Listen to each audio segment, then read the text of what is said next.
सदाशिवसमारम्भाम् शङ्कराचार्यमध्यमाम् अस्मदाचार्यपर्यन्ताम् वन्दे गुरुपरम्पराम्। ओम बोलो श्री रामचंद्र भगवान की जय।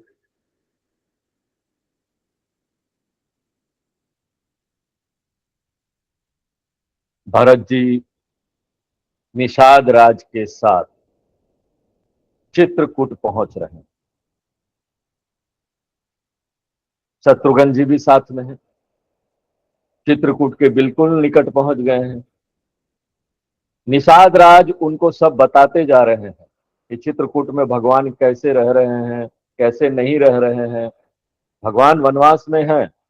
भरत जी को जब पता चलता है उनके मन में बहुत दुख होता है, तो वो उनसे मिलने जा रहे हैं भगवान राम से, ताकि वो भगवान का दर्शन कर सके। उनको अपने मन में ग्लानि हो रही थी। उनको अपना मन अच्छा नहीं लग रहा था कि मैं कैसे राज्य ले लूं, जबकि सब लोग उनको समझाते हैं। गुरु लोग होते हैं, अयोध्या में बड़े लोग होते हैं, बड़े बुजुर्ग, सबसे सलाह लेते हैं। ये नहीं सोचते मैं बहुत ज्ञानी हूं। व्यवहार में जब भी हमको कोई परेशानी आए ना, सबसे सलाह लेना चाहिए। बड़े बुजुर्गों से भी लेना चाहिए। अपने घर में जो लोग हैं ना, उनसे सलाह लीजिए। उनके पास बहुत ज्ञान होता है। वो चाहते हैं कोई उनके पास आए और उन्होंने जो अनुभव लिया है उससे आप शिक्षा लें।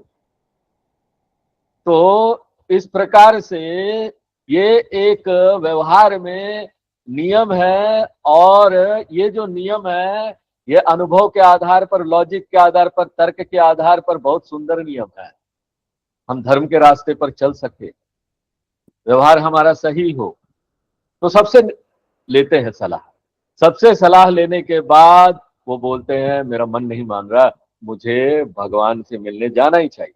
और वो यात्रा करते हैं, मार्ग में सबसे मिलते हैं, प्रयागराज में भी सबसे मिलते हैं, ऋषियों से मिलते हैं, उनके आश्रम में रहते हैं, मार्ग में बाकी लोगों से मिलते हैं, सबसे भगवान के बारे में पूछते जाते हैं। उनके अंदर भक्ति बढ़ती जाती है जितना पूछते हैं भगवान के बारे में। जितना पूछो भगवान के बारे में, जितना जानो उतनी भक्ति बनेगी। सवाल आप बाद में मेरा जो वो है ना व्हाट्सएप नंबर, उस पर डाल दिया कीजिए। सवाल निजी रूप से आप पूछ लिया कीजिए। यहाँ पर तो वन साइडेड प्रवचन होता है। आपको कोई भी प्रश्न पूछना है तो जो मेरा निजी नंबर है सबको पता है, मैं व्हाट्सएप करता रहता हूँ ग्रुप में, तो वो नंबर तो सबको पता है। तो मैं सदैव व्हाट्सएप पर रहता हूँ। ऐसा नहीं कि आप मुझे आज व्हाट्सएप करोगे तो कल मैं देखूंगा, है ना। तो तुरंत कर दिया कीजिए, तो हम तुरंत जवाब देंगे एकदम सदैव हम। क्योंकि ये ऑनलाइन आश्रम है। यहाँ पर जब आप आएंगे, एक वर्चुअल आश्रम है, आपको ऐसे ही फील होगा जैसे आप आश्रम में। दिन रात क्लास चल रहा है। किसी भी आश्रम में जाएंगे, ऋषिकेश हरिद्वार में तो आ गया, सुबह शाम तक आचार्य लोग क्लास ले रहे हैं, पढ़ा रहे हैं, पूजा हो रहा है, पाठ हो रहा है। वैसे यहाँ भी आपको घर बैठे बैठे लगेगा कि आप आश्रम में। बस आपको करना क्या है, आ जाइए, आ जाइए, समय निकाल के आ जाइए, आश्रम में आ जाइए। एक गूगल मीट आश्रम है ना। आश्रम का ज्ञान प्राप्त कीजिए, गुरुकुल पद्धति से गुरुकुल वाला ज्ञान जो हिमालय में जाकर बड़ी कठिनता से मिलता है। शंकराचार्य जी ने जो ये परंपरा बनाई, जो ज्ञान की परंपरा है, जितने भी हमारे आचार्य लोग हैं बड़ी मुश्किल से वो इसको देते हैं। उनके आश्रम में जाना पड़ता है, फिर सेवा दो, वहां रहो।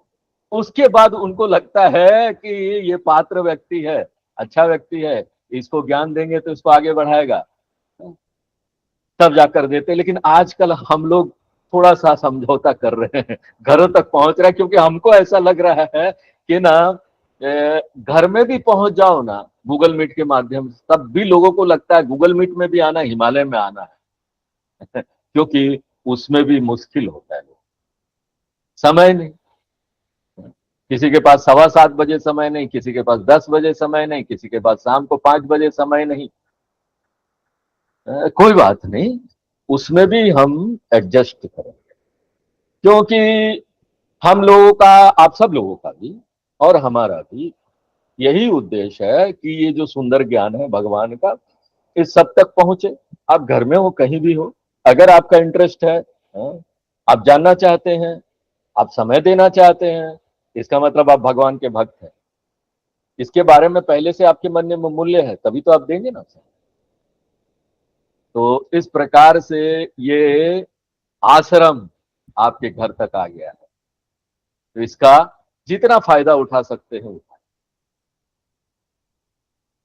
तो देखिए, अब यहां पर निषाद राज, शत्रुघ्न जी, भरत जी सब चित्रकूट के बिल्कुल निकट पहुंचे। तो निषाद राज दौड़ करना ऊंचे पर्वत पर एक टीला जैसा था, उस पर चढ़ गए। कभी वृक्ष पर चढ़ जाते थे, देखते थे आश्रम में क्या हो रहा है, उधर भगवान राम क्या कर रहे हैं। और वहां से दिखाई देता था क्या, वो भरत जी से संकेत करके बोलता था, भरत जी देखिए कितना वहां ग्रीनरी है, कितना सब पेड़ पौधे लगे हुए हैं, जामुन आम तमाल आदि विशाल वृक्ष लगे हुए हैं। जब भगवान का राज्य होता है ना, तो सब जगह हरियाली होती है। भगवान का राज्य का क्या मतलब है, भगवान राम ने राज्य किया, क्या मतलब, धर्म का।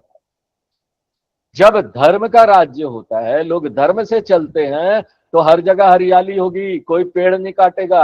आजकल तो जिसको देखो पेड़ काट देता है, सबसे आसान लगता है पेड़ काट दो, नदियों को गंदा कर दो, प्रदूषित कर दो, वातावरण सब प्रदूषण हो रहा है।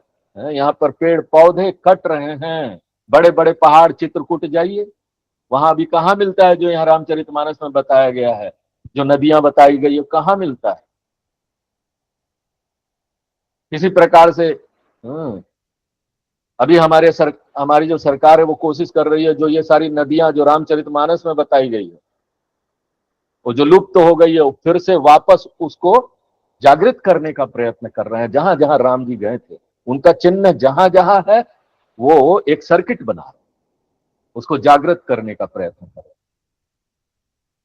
तो जब तक हमारे मन में ये धर्म, ये ज्ञान नहीं आएगा, हमको अपने मन में विचार नहीं आएगा, लोगों के मन में क्या है, लोग क्या कर रहे हैं,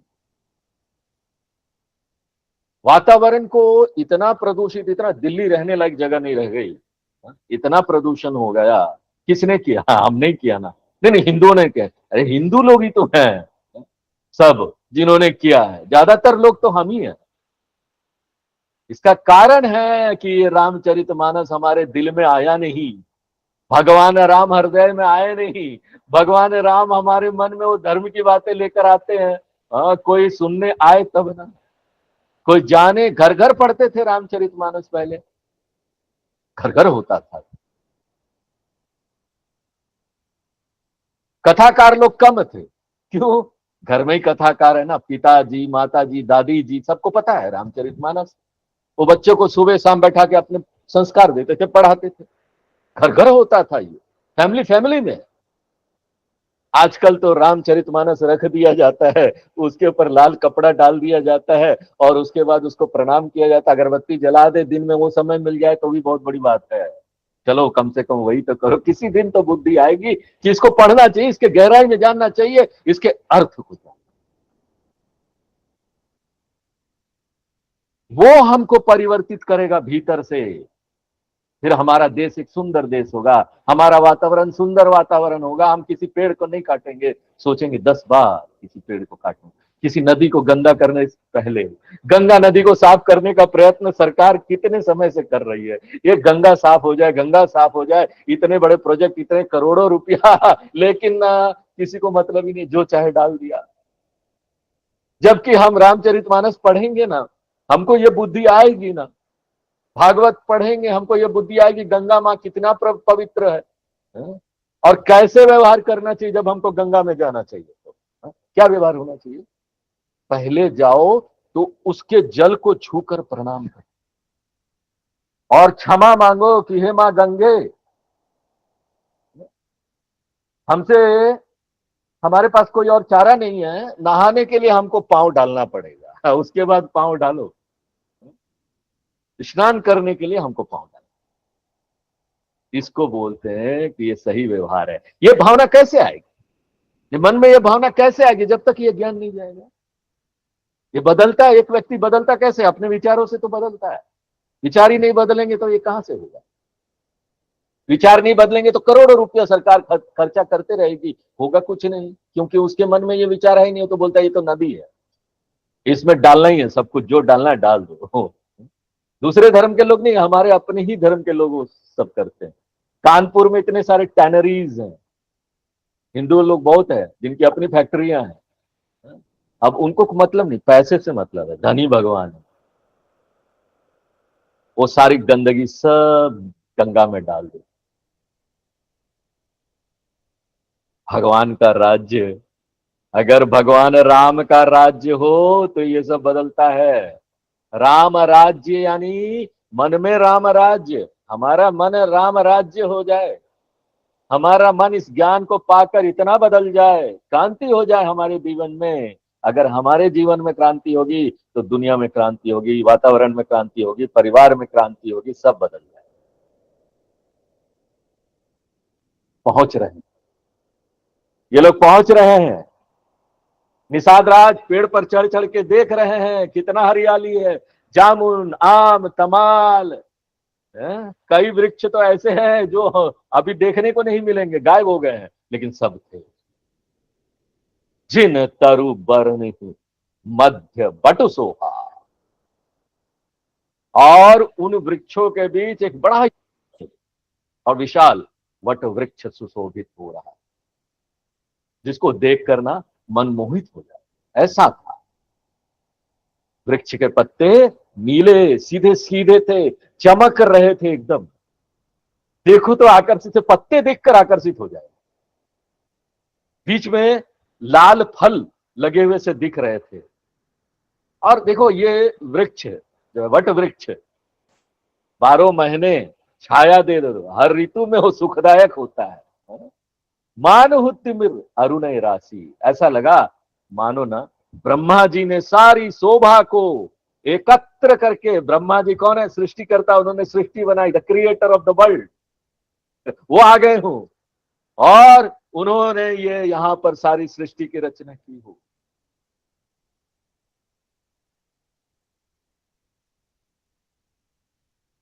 देखो श्री रामचरितमानस क्या है, आध्यात्म विद्या का ग्रंथ, हमको आध्यात्म विद्या देती है। इसलिए जब बाहर जगत में ये सब स्थूल चीजों का वर्णन हो रहा हो ना, तो हमको भीतर देखना, इसका क्या अर्थ है, भीतर इसका क्या अर्थ है। वट वृक्ष इतना सुंदर, संकेत क्या होता है, अपने आंतरिक जगत की तरफ तुलसीदास जी संकेत करते हैं। आश्रम में यहां पर 4 प्रकार के वृक्षों का वर्णन किया है, उसको अपने आंतरिक जगत में देखना चाहिए। क्या है, मन बुद्धि चित्त और अहंकार प्रतीक है।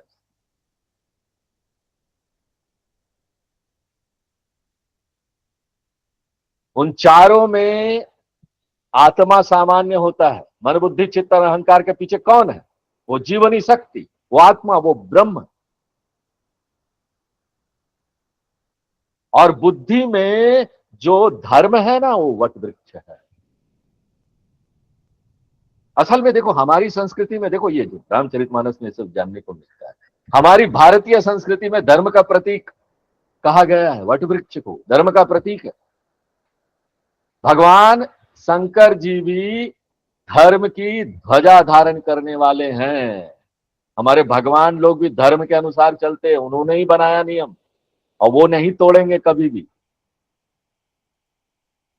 भगवान शंकर सन्यासियों के प्रतीक कैलाश पर्वत पर वट वृक्ष की छाया में बैठते हैं, यानी धर्म की छाया में बैठते हैं।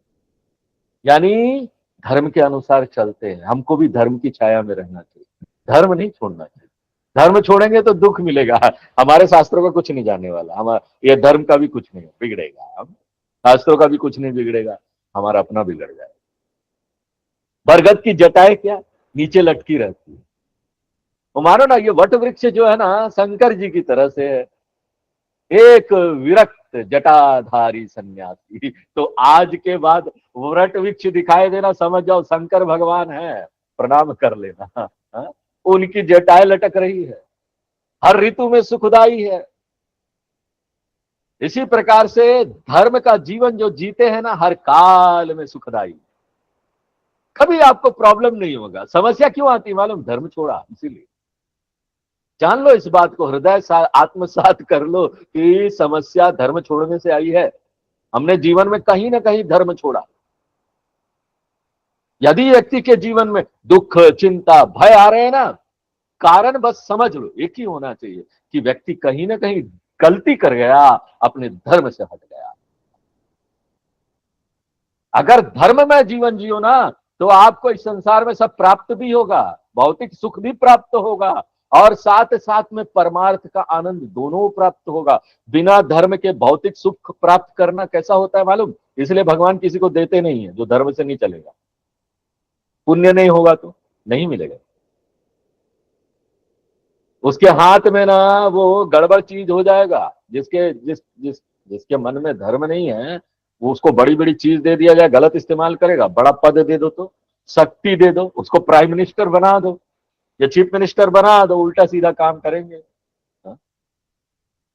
बदला लेने का काम करेंगे, और अपने लिए, अपने परिवार के लिए काम करेंगे। हम ही ने तो बनाया चीफ मिनिस्टर या प्राइम मिनिस्टर किसी को, और फिर वो यही कर रहे हैं। क्यों? धर्म की छाया में नहीं है। आज नहीं तो कल फल तो मिलेगा। आज हम देखते हैं जो लोग अधार्मिक होकर और खुश हैं यहाँ पर, हमेशा के लिए नहीं रहने वाला, ये शाश्वत नियम है।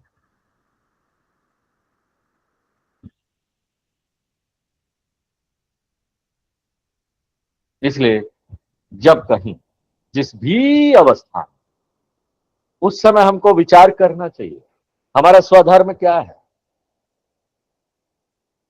अब देखो, जब जानेंगे ही नहीं, सत्संग नहीं करेंगे, तो पता कैसे चलेगा हमको अपना स्वधर्म कैसे डिसाइड करना है। क्या स्वधर्म?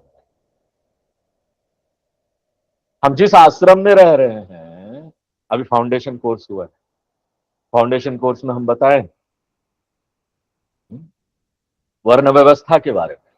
हम जिस भी वर्ण के हैं, हमारा झुकाव जिसमें है, हमारा चरित्र जैसा है, और हम जिस आश्रम में हैं, हम गृहस्थ में है, वानप्रस्थी है, सन्यासी है, या फिर ब्रह्मचारी, क्या है, उसके अनुसार हमारा धर्म डिसाइड होता है। तो जब तक हम ये नहीं जानेंगे कि वर्ण व्यवस्था क्या है, आश्रम व्यवस्था क्या है, तब तक हम स्वधर्म क्या है वो डिसाइड नहीं कर पाएंगे कि हमको क्या करना चाहिए। हर समय किम कर्तव्य विमूढ़ रहेंगे, समझ में नहीं आएगा करना क्या चाहिए, क्या करना है, नहीं समझ में आता है।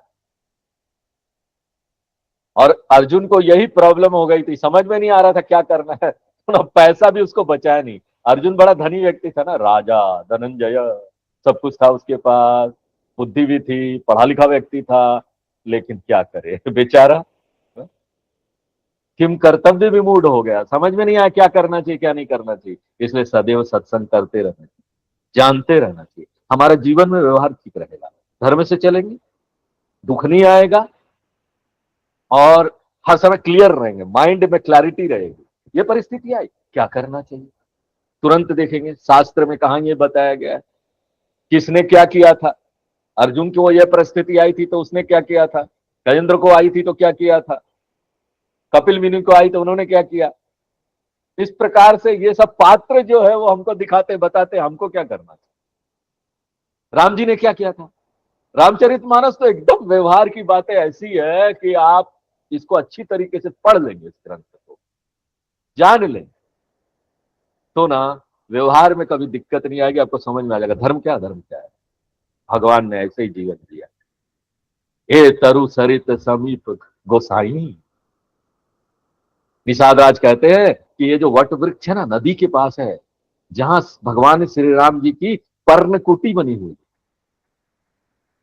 वहां पर तुलसीदास जी पौधे, बहुत सारे पौधे, सुंदर वृक्ष, इसका वर्णन करते हैं। और ये भी बताते हैं कि उसमें से कुछ ने तो, कुछ जो वृक्ष वगैरह थी ना, सीता जी ने लगाए थे, और कहीं कहीं लक्ष्मण जी ने भी लगाए थे। देखो कितना, देखो हमारे भगवान लोग पौधे लगाते हैं, जा जाते हैं। हाँ? हमको भी पौधे लगाना चाहिए, जैसा वो किए वैसा हमको करना चाहिए ना। घर के आसपास हो, कहीं हो, लगा दिया करो। वातावरण हरियाली रहना चाहिए। और उनको कोई प्रॉब्लम नहीं होता था ये सोचने में, वो ये नहीं सोचते थे राम लक्ष्मण जी सीता माता हम राज परिवार के हैं, ये तो छोटा काम है, माली का काम है, माली को बुलाओ पौधे लगाएंगे। माली नहीं आया तो पौधा रखा हुआ सड़ गया। नहीं नहीं, अपने हाथों से करके। हमारे शास्त्र बोलते हैं कोई कार्य बड़ा छोटा नहीं, कोई कार्य बड़ा छोटा नहीं होता। अभी वर्ण व्यवस्था में हम यही बताए रहे, ब्राह्मण क्षत्रिय वैश्य शूद्र सबका काम है अलग अलग, सब अपना काम करते हैं, कोई काम छोटा बड़ा नहीं। सभी लोगों को अपना काम सुंदर ढंग से करना चाहिए। 100% दे के करो ना, जीवन बदल जाएगा। देखो जितने भी लोग यहां सफल हुए इस संसार में, उन्होंने काम ऐसे ही किया। इसको बोलते हैं कर्मयोग। भगवान ने जो कर्मयोग बताया गीता में क्या है, सुंदर ढंग से करो ना अपना काम, कोई काम छोटा बड़ा नहीं है। हमको कभी कभी लगता है ये क्या करे, आप सब लोग तो धार्मिक लोग हैं, आध्यात्मिक लोग हैं, लेकिन जो बाकी लोग हैं सत्संग में नहीं आते ना, वो घर में रहते हैं, पुरुषों को बड़ी दिक्कत होती है। घर में कभी पत्नी बीमार हो गई, हम क्यों बर्तन मांगे, हम मर्द हैं, हम बर्तन नहीं धो। अरे धो दो, तुम्हारी पत्नी परेशान है, वो दुखी है, थोड़ा सा हेल्प कर दोगे तो क्या जाए। और पत्नी को बल्ब लगाना भी नहीं आता, पति किसी काम से बाहर गया 3 4 5 दिन, सब निर्भर है, तो पति करेंगे, हमको तो आता ही नहीं। सीखो ना, नहीं आता है तो एक दूसरे का काम सीखना चाहिए, जानना चाहिए ना, एक दूसरे को समय पर काम आ सको। घर में जितने लोग हैं सबको एक दूसरे का काम जानना चाहिए।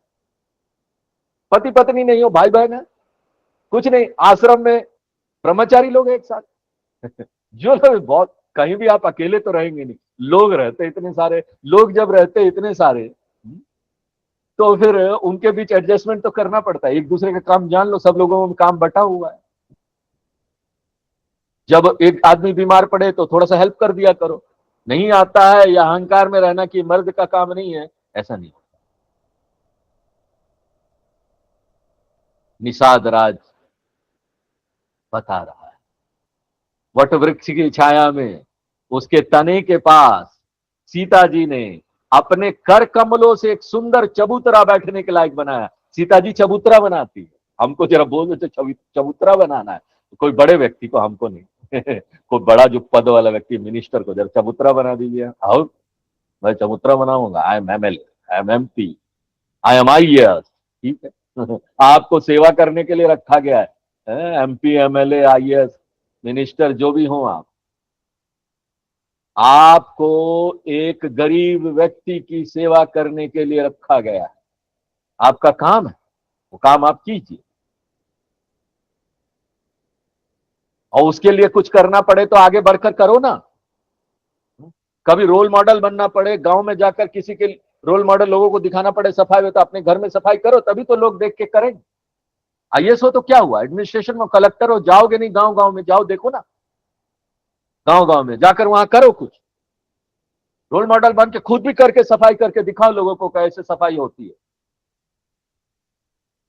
हम खुद करें, सब चीज सरकार नहीं बताएगी, सब चीज मैनुअल में नहीं लिखा हुआ होता, ये मैनुअल है आईएएस का, मैनुअल एडमिनिस्ट्रेटर, हम ऐसे ही काम करेंगे, इसे अलग हटके करेंगे नहीं। आध्यात्म हमको बताती है कि हमको काम अपना कैसे करना चाहिए, जिसमें हम ज्यादा से ज्यादा योगदान इस समाज में दे सके। थोड़े में ज्यादा से ज्यादा योगदान दिया जा सकता है इस समाज में। एक आईएएस के पास बहुत पावर होता है ना, वो कर सकता है ये काम। और खाली आईएएस के पास नहीं, एक आम आदमी जो घर में ना, उसके पास भी बहुत पावर होता है। खाली देखने की जरूरत है, उस दृष्टि को खोलने की जरूरत है, उस आंखों को खोलने की जरूरत है जो आध्यात्म विद्या करती है। एक आम आदमी जिसके पास कुछ ही नहीं है, गांव में रह रहा ना, उसके पास भी बहुत पावर है। एक कहानी सुन रहे थे हम दक्षिण भारत की। एक महिला, बूढ़ी, 60 साल की, कई सालों से छोटी सी झोपड़ी है। अपने झोपड़े में, वहां पर लोग इडली डोसा खाते, इडली बना बना के वो 1 रुपया में ही देती। पूरा दुनिया उसको जान गया। कुछ नहीं है उसके पास, उसी में अपना काम चलाती है, उसी से इडली बनाती है, लोगों को खिलाती है। वो बोलती मुझे लोगों को खिलाने में ही मजा आता है, समाज में योगदान देने में मजा आता है। जो हमारे इंडस्ट्रियलिस्ट है आनंद महिंद्रा, उन्होंने उसके बारे में बताया सब कि देखो ऐसे भी लोग हैं। अभी एक ऐसा भी व्यक्ति दिख रहा था यूट्यूब, अपने काम के माध्यम से वो समाज में सेवा कर रहा है और यूट्यूब से पैसे भी कमा ले रहा है। सेवा कर रहा है कि जगह जगह जाकर दिखा रहा है, देखो ये मेरे गांव में गंदगी थी, इसको मैंने साफ किया, 3-4 लोगों को बुला के खुद साफ कर दिया। नगर निगम या ग्राम पंचायत का इंतजार नहीं करता कि नगर निगम का इंतजार करो, फोन कर, नगर निगम वाले आते ही नहीं है, क्या करें। वो नहीं आएंगे कभी भी। जितना भी हो जाए, इतने बड़े देश में कितना बड़ा नगर निगम बना जाए, पैसा कहाँ है। कितने पैसे लगाएंगे, कितने लोगों को लगाएंगे, और जो लोगों को लगाएंगे उनकी बुद्धि कैसी है, वो तो बैठना चाहते हैं। जो भी वर्ग का हो, ऊपर से नीचे तक, ब्राह्मण हो चाहे, ब्राह्मण भी पुरोहित का काम करता है तो अच्छे से करना चाहिए, त्याग पूर्वक करना चाहिए। एक क्षत्रिय अपना काम करता है, नेतागिरी का अच्छे से करना चाहिए, छोटे से छोटे व्यक्ति को सम्मान से बैठाना चाहिए और उसका हेल्प करना चाहिए, सेवा करना चाहिए। वैश्य को देखना चाहिए, कस्टमर इज गॉड, भगवान उसके दुकान पर आया है, अच्छे से सेवा दो उसको। और अपना जो पैसा उसा है भागवत के कथाओं में लगाओ, कथाकार लोगों को दो। एक वैश्य जिसका बड़ा बिजनेस है, बहुत सारे दुकानें हैं, बहुत सारे शोरूम्स वगैरह हैं, वही लोग तो देते कथाकार को पैसा ना। अब धीरे धीरे लुप्त हो रहा है, लेकिन देना चाहिए ना, यही धर्म है। तभी तो जाकर धर्म जाएगा। धर्म देखो न्यू है, वो न्यू है, रचा बचा है समाज में। धर्म, नैतिकता, ये सब हटा दो तो समाज का जो ताना बना बुना हुआ है, उस ताने बना बाने का वो सूत है, उस सूत को हटा दो तो क्या रह जाएगा, बिखर जाएगा। एक गुलदस्ता गूंधा हुआ फूल माला कितना सुंदर लगता है, क्यों? उसके भीतर गूंधा हुआ एक रस्सी गई है, सूत, सूत्र मणिगणा। भगवान बोलते मैं इस संसार में सूत की तरह हूं, गूंधा हुआ हूं, गीता में बोलते हैं। सूत्रे मणिगणा। अब जब उस सूत में गूंधे हुए हैं, वही सूत धर्म है। भगवान धर्म है, धर्म भगवान है। जो धर्म के साथ रहता है, भगवान हमेशा उसके साथ रहता है। और यही धर्म समाज को बचाती है।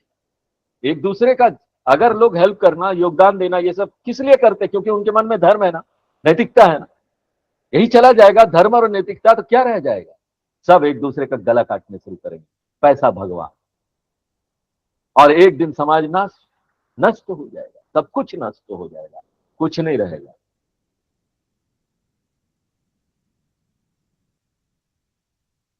इसलिए देखो, शास्त्र और सत्संग कितना जरूरी है। कोई भी हमारे साधु संत मुनि लोग जितने हुए, सब पढ़े लिखे थे, सबने शास्त्रों का अध्ययन, वेद व्यास जी सारे पुराण उन्होंने लिखे, गीता उन्होंने लिखा, सुखदेव जी भागवत बोलते रह गए, उनके पुत्र तुलसीदास जी कितने सालों तक बैठे, कितना उनको क्या संस्कृत का ज्ञान नहीं था, संस्कृत में भी लिख सकते थे, बहुत ज्ञान था। शुरू संस्कृत में ही होता है रामचरितमानस, शुरू संस्कृत में होता है। लेकिन फिर उनको ये बात समझ में आती है कि हम इसको ज्यादा लोगों तक पहुंचा, इसलिए इसकी भाषा ऐसी रखे कि सबको समझ में आए, अवधि भाषा। तो इस प्रकार से सब लोग पढ़े लिखे, सब जानते।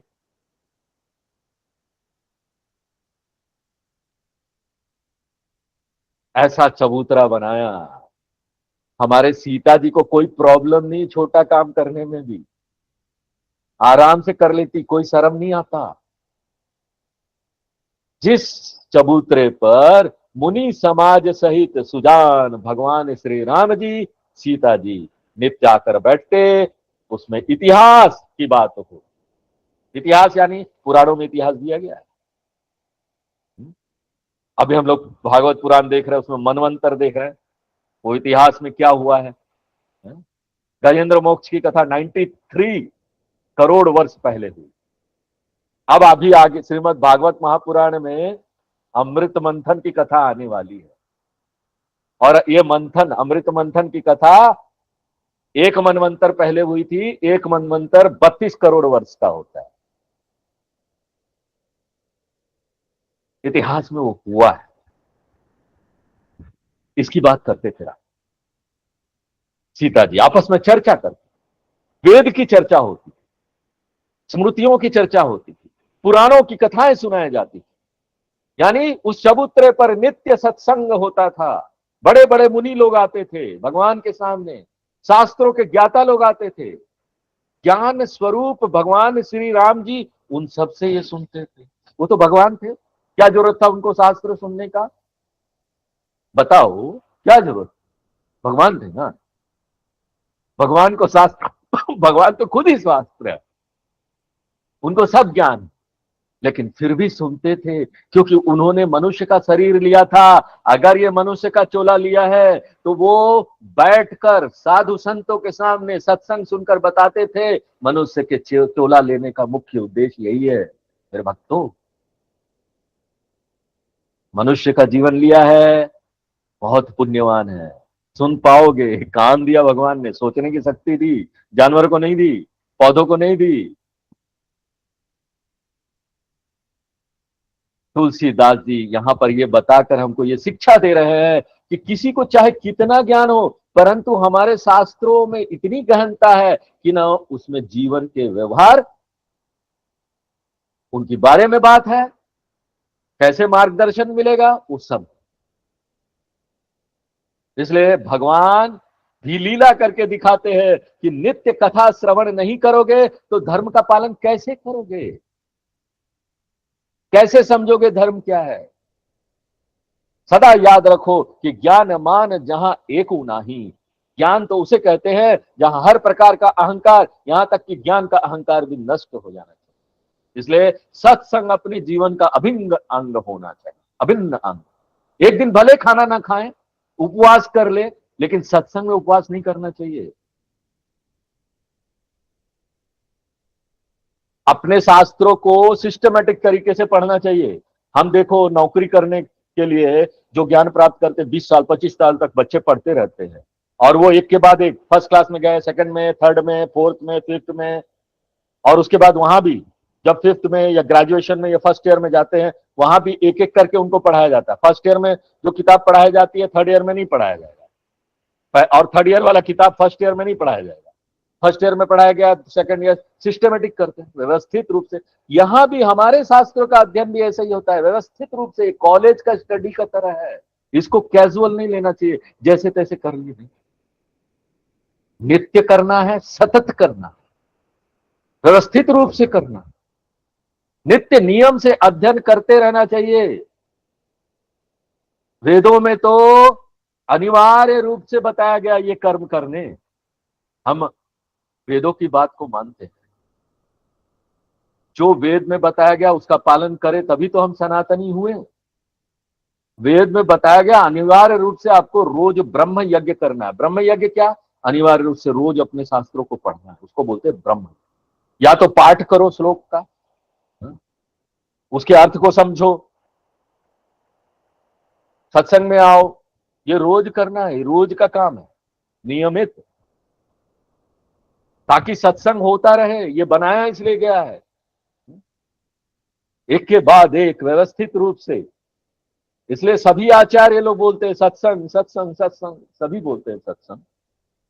कोई भी ऐसे आचार्य आपको नहीं मिलेंगे जो सत्संग के बारे में ना बोलते हो। शंकराचार्य जी ने तो भज गोविंदम में ये भी लिख दिया, सत्संगत्वे निसंगत्वम, निसंगत्वे निर्मोहत्वम।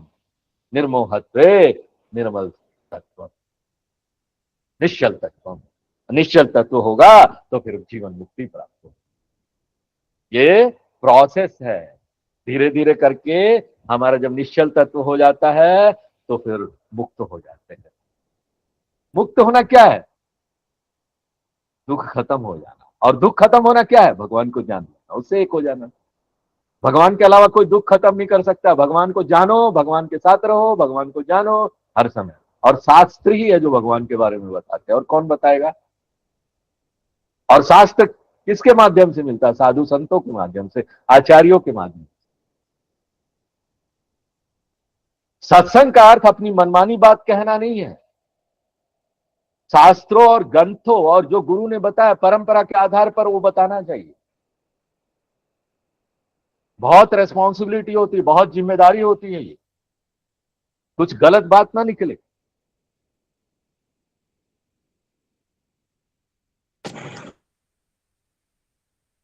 शास्त्रों के आधार पर चलना, सत्संग करना रोज जीवन में अनिवार्य, एक नियम के रूप में। ये नहीं कि आज किया कल नहीं किया, ऐसा नहीं। सबसे पहले क्या होता है मालूम? देखो आजकल क्या हो गया है, कोई भी घर में मिलने आए, कोई भी घर में काम आ गया, छोटा से छोटा, सबसे पहले हम सत्संग छोड़ देते हैं। वो सबसे लास्ट प्रेफरेंस होता है हमारा। क्योंकि हम लोगों से बात करते रहते हैं ना, लोग हमको बताते रहते हैं, स्वामी जी आज ये हो गया था, आज वो हो गया, इसलिए सत्संग में नहीं आए। बहुत जरूरी कोई हो गया तो आप ठीक है, आप नहीं आ सकते, लेकिन क्या इंपॉर्टेंस आप देते हैं रोज जिसको करना है। अरे कोई घर में आ जाता है ना गेस्ट, उसको भी बैठा लिया करो, आओ गूगल मीट, स्वामी जी का सत्संग आज आज, गेस्ट को भी करा दिया करो। अगले अगले बार से वो सोचेगा ये टाइम में जाना चाहिए कि नहीं जाना चाहिए। अगर उसको इंटरेस्ट होगा भगवान में तो वो आएगा, नहीं तो वो 7:15 आपसे मिलने नहीं आए। आपको कोई बाधा नहीं होगी, आप आराम से बैठकर सत्संग कर सकते। तो व्यवहार में टेक्निक निकालना चाहिए, कैसे सत्संग के लिए हमारे हमको समय मिले। ये टेक्निक, किसी को भगाइए मत, व्यवहार अच्छा रखना चाहिए सबसे। लेकिन बड़े प्रेम से आप बोल तो सकते हैं, स्वामी जी का सत्संग हो रहा है, मैं सुन रहा हूँ, आप सही समय पर आइए। उसको चाय वही कुछ दे दीजिए, कुछ खाने पीने का साथ में दे दीजिए, बड़े सुंदर तरीके से बैठा लीजिए। अब बोलिए आओ मेरे साथ सुनो, वाह, मिला लीजिए सबको अपने साथ सत्संग में, आनंद आ जाएगा जीवन। हाँ? अपने रिश्तेदार लोग आते हैं ना, कभी कभी संकोच हो जाता, पता नहीं सत्संग सुने के रिश्तेदार को अटेंड कर, उनको भी आनंद, आओ आओ आओ, तुम लोग भी आओ, बैठ जाओ आके, क्या आनंद आएगा। क्योंकि आप उसको अच्छी बात सिखा रहे हैं ना।